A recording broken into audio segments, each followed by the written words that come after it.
Bonsoir les Meeple, on se retrouve pour une toute nouvelle vidéo de présentation de campagne Kickstarter et ce soir nous allons nous intéresser à Chronicle of Crimes Millennium de Lucky Duck Games. Alors avant de se plonger dans la présentation rapide de cette campagne, je reviens sur cette nouvelle gamme de présentations vidéo que j'ai lancée maintenant depuis quelques semaines qui ont l'air de vous plaire, donc nous allons continuer et surtout nous allons essayer de faire des vidéos de présentation des campagnes que nous allons ensuite analyser avec Mathieu et le Dandy Meeple sur la chaîne de Mathieu. Comme ça fait un peu une mini-série.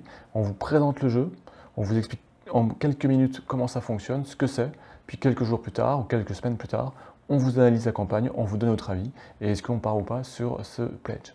Donc ce soir, on va s'intéresser à Chronicle of Crimes des Lucky Duck Games qui ont lancé leur campagne il y a maintenant une dizaine de jours, qui est déjà financée puisqu'ils voulaient 100 000 $ américains, on a un peu plus de 420 000 $. Qu'est-ce que Chronicle of Crimes Millennium? Alors pour ceux qui connaissent déjà le premier du titre, Chronicle of Crimes, on reprend les mêmes bases de gameplay avec quelques petits ajouts qu'on va regarder. Dans Millennium, vous allez pouvoir venir enquêter dans 3 époques différentes, en 1400, en 1900 et en 2400. Je précise tout de suite, ce sont 3 jeux distincts, ce sont 3 stand-alone. Il y aura quelques petits Easter eggs dans les histoires. Vous allez incarner les personnages d'une même famille, mais vous pouvez jouer les 3 jeux indépendamment, dans n'importe quel sens, où vous procurez qu'une seule boîte. Comment fonctionne Chronicle of Crimes? Tout simplement, c'est un jeu de 60 minutes pour 1 à 4 joueurs, où vous allez enquêter. On va vous donner un scénario, un événement, bien souvent un meurtre ou une disparition, et ensuite avec un lieu du crime, et tel un enquêteur, vous allez pouvoir observer ce lieu, alors soit directement sur votre téléphone, soit en réalité virtuelle avec des lunettes adaptées. Vous allez pouvoir retrouver un certain nombre d'indices, des indices que vous allez devoir analyser. Pour cela, vous serez aidé par des experts ou des sachants en fonction de l'époque.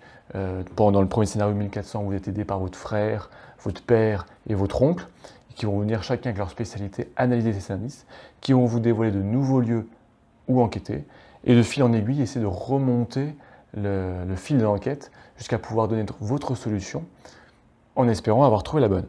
Bien évidemment, Chronicle of Crimes Millennium, comme son grand frère Chronicle of Crimes, vous devrez avoir un téléphone ou une tablette pour pouvoir y jouer, puisque ça se joue avec une application qui va vous permettre de gérer des QR codes qui sont sur les cartes, qui vont permettre d'interagir, venir lire ces QR codes, venir les proposer et venir interroger des personnes non joueurs que vous allez rencontrer, peut-être parfois les témoins, des victimes ou peut-être le meurtrier dans ce que vous allez rencontrer.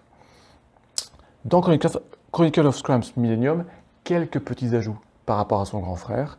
Vous allez avoir des systèmes de compagnons. Par exemple, dans 1400, vous aurez un chien, ou en 2400, vous pourrez avoir un corbeau robot, un robot corbeau. Vous aurez aussi, par exemple, en 1400, un système de cartes vision qui ont été très légèrement dévoilés, mais pas plus pour pas trop spoiler. Ou par exemple, dans 2400, dans l'époque cyberpunk, vous aurez un système d'implants pour venir améliorer votre personnage, donc améliorer vos capacités pour venir interroger plus rapidement des personnes, interroger, détecter des mensonges, etc. Enfin bon, donc venir augmenter vos talents d'enquêteur.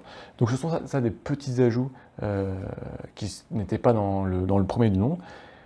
Enfin, à noter aussi bien sûr la présence d'un éditeur de scénario qui va permettre à la communauté de créer des scénarios et de venir les proposer librement et gratuitement au travers de l'application.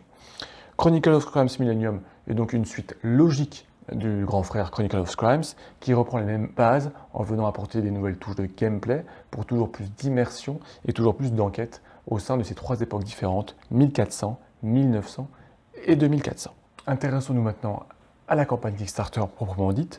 Vous aurez donc un pledge de base à 30 $ qui va vous permettre de choisir une des 3 boîtes, soit 1400, soit 1200, soit 2400. Vous aurez un second pledge à 60 $ tout simplement pour choisir 2 boîtes sur 3, voire un troisième pledge à 79 $ qui vous permettra d'avoir les 3 boîtes et bien sûr l'ensemble des stretch goals développés durant la campagne avec des nouveaux scénarios. Mais tout cela, nous vous en parlerons dans la vidéo d'analyse Kickstarter avec Mathieu et Dandy Meeple. Ne pas oublier bien évidemment les frais de port, je vous le rappelle à chaque fois, mais c'est un point qui est important. pour ajouter ça à la note globale et vous faire une idée et ne pas être surpris à la fin de la campagne. Voilà, on a fait le tour de ce petit Chronicle of Crimes Millennium, toujours une vidéo très courte mais qui vous permet juste vraiment de savoir de quoi on en parle, qu'est-ce que cette campagne, vous permet de faire une première idée, de venir regarder et ensuite de compléter avec la vidéo d'analyse qui sera un peu plus longue. On se retrouve donc la semaine prochaine avec cette vidéo d'analyse plus celle qu'on a déjà présentée pour Streamwatchers et Rune. En attendant, je vous invite à aller voir les vidéos de Mathieu, de vous abonner à sa chaîne, de vous abonner à ma chaîne, de liker, de partager, de donner votre avis, bien évidemment, sur ce titre et sur cette gamme de vidéos, ce que vous attendez. Et en tout cas, je vous remercie toujours de votre soutien de plus en plus nombreux. Et je vous dis à bientôt pour de nouvelles aventures. Ciao, ciao!